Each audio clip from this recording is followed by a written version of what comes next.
Hi, I'm Merle Hazard. I'm a country singer. Usually I'm in Nashville, but today I am in sunny Los Angeles at the home of Arnold Schoenberg, the composer. And the reason I'm here is these two gentlemen to my left, Larry Schoenberg, the youngest son of Arnold, and Alex Ross, a music critic of The New Yorker. We've been talking about a song I put together with Alison Brown on Atonal music. And gentlemen, take it from here. Hey, Alex, let's go inside. I want to show you this great video. Okay. I dedicate this song to my father. My dad was a composer, modern was his style. His music always made you think, it never made you smile. He wrote for chamber orchestra, now and then for voice. Tonality in Daddy's world was just another choice. Del Papa's compositions came in rigid 12-tone rows. There was no tonal center to the music he'd composed. He was a lover of complexity, some have said pretense. His music wasn't joyful, it was just abstract and dense. Give me some of that old atonal music. So this is a funny, satirical video, making fun a little bit of a composer, not your father, who is extremely serious about his music, 12-tone composition, atonality, and so on. Was your father such a serious man? Was there a joyous and a kind of comical side to him? You know, the video itself is pretty astonishing because it reflects on how people responded, and I think, and many times incorrectly, to my father, and how they interpreted how he composed composition with 12 tones, etc. And it's not my father that I kind of feel sorry for, poor Merle Hazard, because his father was quite a bit more rigid in his compositions, I think, than my father was. Yeah, I mean, there's sort of words there, rigid 12-tone rows, this idea that this is a joyless, a kind of, constantly serious world that he's living in. And, personally, he wasn't that way at all. He was such a lively, really sociable, enthusiastic man who, came from a completely different world in Vienna, but coming to America in 1933, arriving in Los Angeles in 1934, he adapted in all kinds of surprising ways and just really seized on this new world and wanted to make his place in it. And above all, he was, I think, so proud of the fact that he had these American kids, and, did not try to impose really this kind of older upbringing, but wanted them to be American children. Was that the sense you had? Absolutely, that he wanted us, and we grew up as to fit in the society. We weren't going to be little European kids or Austrian kids or German kids living here.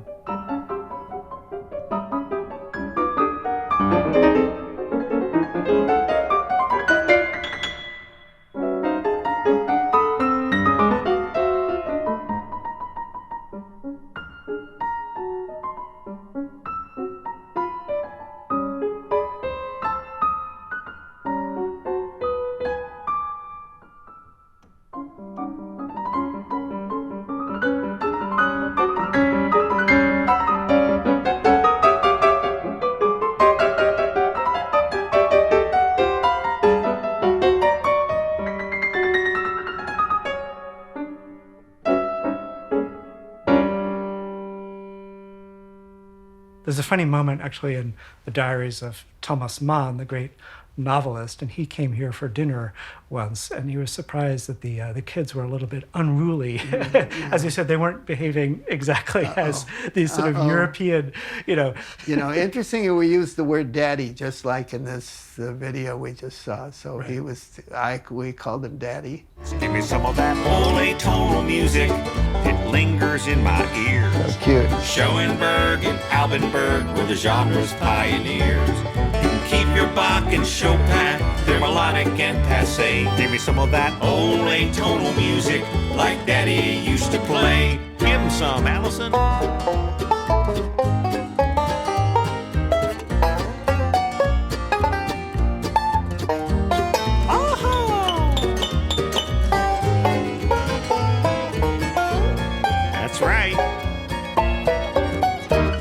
since dear old daddy left us. So I actually performed a painstaking analysis of the video and found that that is an actual 12-tone row.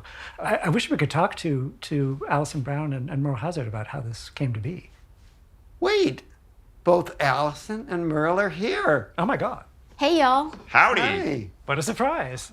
So I wanted to ask you, Alison, how did you go about writing a 12-tone row on the banjo? Well, that is an excellent question, Alex. You know, my musical training is more saloon rather than salon, but I did take one music class in college, and I learned about your dad, Larry, and I learned about the 12-tone rows. So when I was tasked with this challenge, I actually wrote down all 12 notes, and as I put them on my banjo tab, I just crossed them out as I went, and that's how I came up with my 12-tone rows. You ought to play it. Yeah, I'll play you the opening lick. So this is a veritable 12-tone row.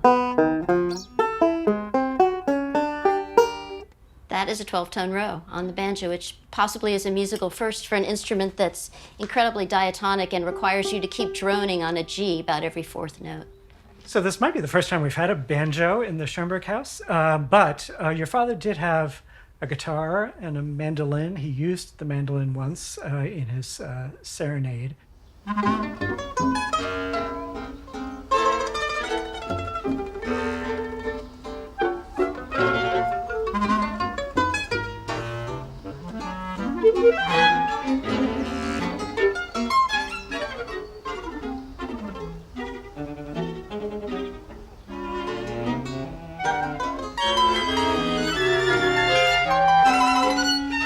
And he was open to folk music of different kinds, wasn't he? Absolutely.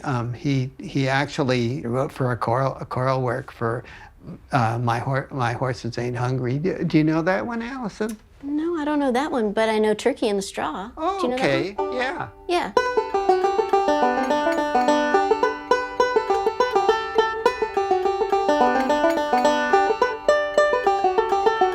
I think we need to hear that atonally.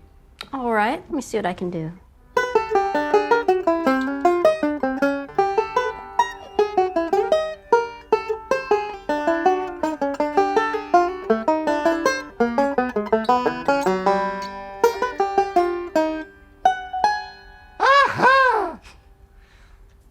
Let's sort of step back and talk about some of these terms that are in the video. Atonality and 12-tone composition. These are actually two somewhat distinct things, two radical gestures that your father made in the course of his career. Atonality is simply the idea of abandoning the conventional harmonies that we're accustomed to in music of all different traditions, searching for new combinations of tones, a new kind of harmonic logic.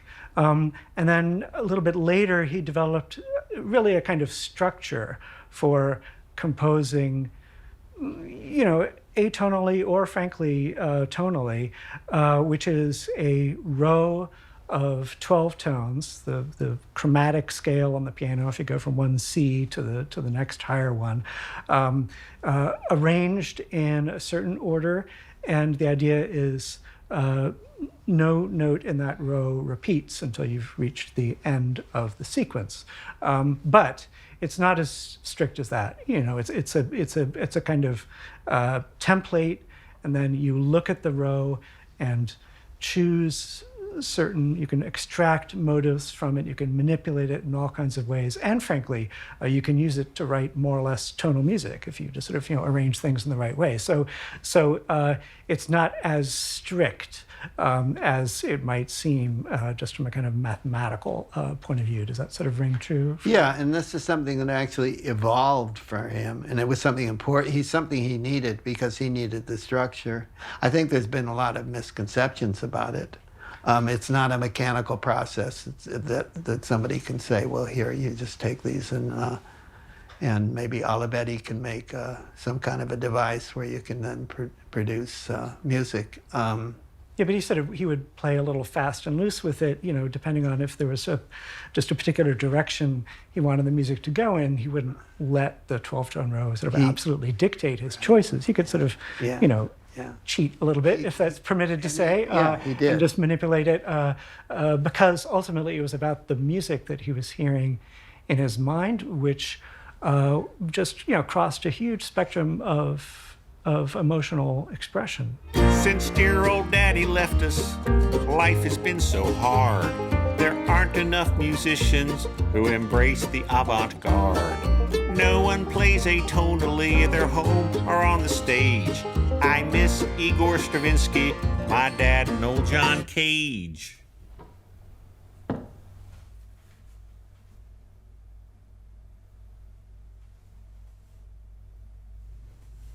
Give me some of that old atonal music like my daddy used to write. Something I love about this video is there are all these sort of little apt references dropped in, kind of knowing allusions to the world of your father and of 20th century music in general. And so one name here is John Cage. And of course, everyone knows John Cage for 4 minutes, 33 seconds, the famous piece where the performer makes no noise.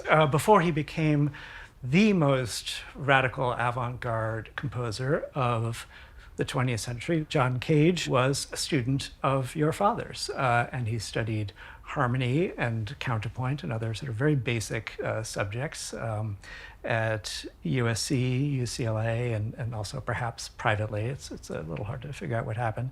And so he had this grounding with your father, and I think it sort of exemplifies the fact that your father taught so many composers of all different walks of life who worked in all different styles, and his idea was never to impose his own style on them. He just wanted to have a strict grounding, and he wanted them to make the best of whatever style that they intended to work in. He did not propagate the 12-tone music. Some of the lessons took place in this very living room.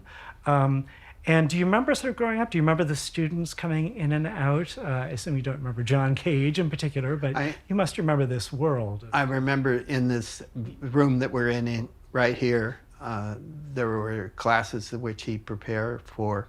It was extraordinary. I mean, I realize now how much he got prepared for these classes. There was no, quote, winging it. These were serious lessons. They actually have copies of all of those butcher paper presentations that he did. I don't recall of John Cage being part of the group here. I know he was at UCLA in the classes, and I remember hearing something about it. Somehow he couldn't afford it, but my father said so. I guess he was just, quote, an auditor or something, which is the same thing as right, yeah. You just didn't have to take the exams.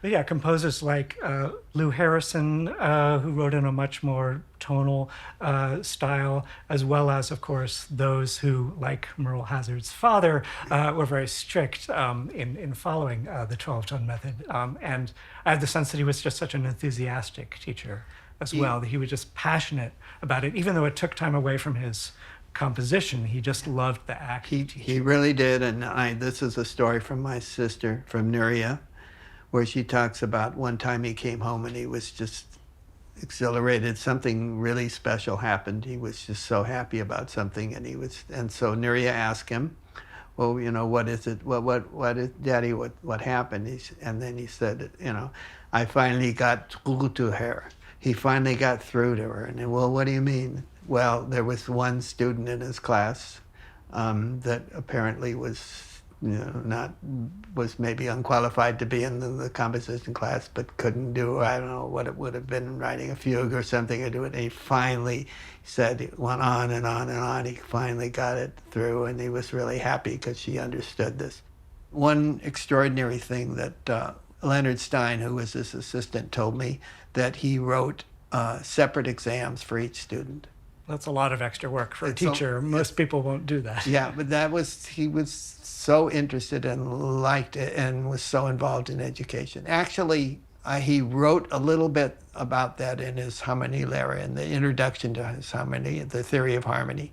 So one sees that this is something consistent that he had throughout his whole life. And this is a book that I learned from my students. Give me some of that old atonal music like my daddy used to write. It was hard to sing if you rehearsed impossible by sight. Emotion is for simple folk, art should be arcane. Some compositions feed the heart, my daddy's fed the brain. Give me some of that old atonal music, how I love those random hops. I've tried to write that way myself, but I'm not as skilled as Pops. Keep your Brahms and Chopin, they're melodic and passe. Give me some of that old atonal music, like Daddy used to play. I miss you, Daddy. So one line that jumps out there is, art should be arcane. Now, your father sometimes said things that seem to suggest that, you know, the mainstream of music has been used up and one needs to go in a new direction ever forward. But then, you know, he was also so attentive to tradition. He would never say, you know, Brahms is passé. I mean, Brahms was one of his gods, and you know, you always go back to the tradition. And he was also open to a lot of other different kinds of music. It wasn't only about atonality and 12-tone music and this kind of, you know, strict path forward. And for one thing, he loved Gershwin. He knew Gershwin personally here in Los Angeles. They played tennis together, and he also loved the music. And so there was a whole side of popular music. It wasn't what he did. It wasn't what he taught necessarily, but he did have students who went on to write film music or went on into the sort of popular world.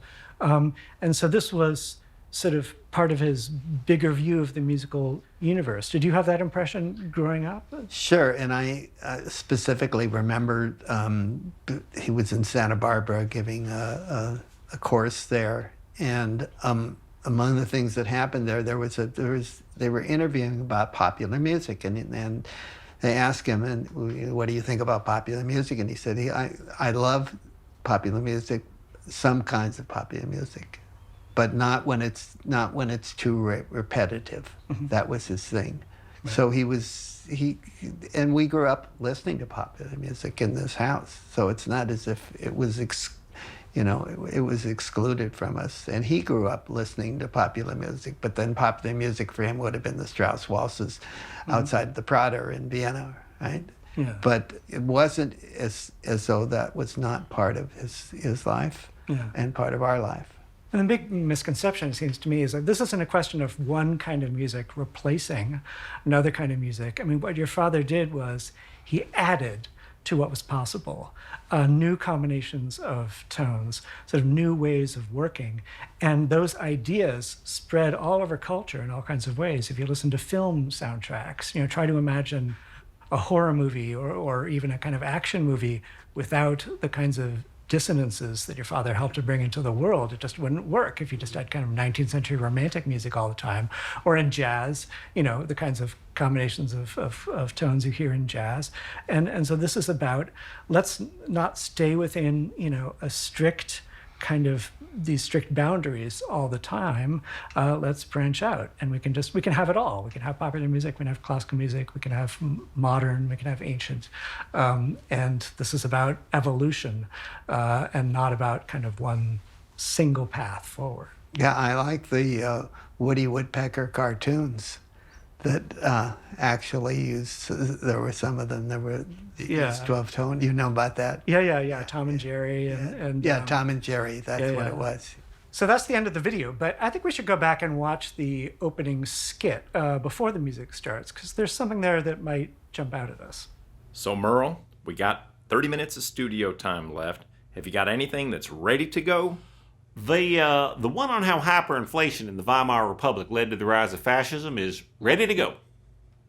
The economic bluegrass is just not really where the kids are at these days. Anything besides that? Yeah, I got one on atonal music. Anything else? Nope. All right, let's give it a listen. Okay, guys, let's go. And yeah, the thing that strikes me is the line, hyperinflation in the Weimar Republic leading to the rise of fascism, which is why we're here, isn't it, really? Because your father fled Nazi Germany in 1933, brought his family here. You were born in 1941, and you had this American childhood, and just sort of thinking about how everything could have turned out differently with a different chain of events. Is that something that's... Yeah, and I wouldn't be Or he wouldn't have been much longer if he had remained there. So we're so fortunate that at that time our government and our people welcomed him here, and we were just the beneficiaries of that. And now there are generations of Schoenbergs here in Los Angeles, across the country, around the world. Such an astonishing legacy that this family has left behind. And I just want to thank you, Larry, so much for joining me in conversation. Yeah, thank you, Alex.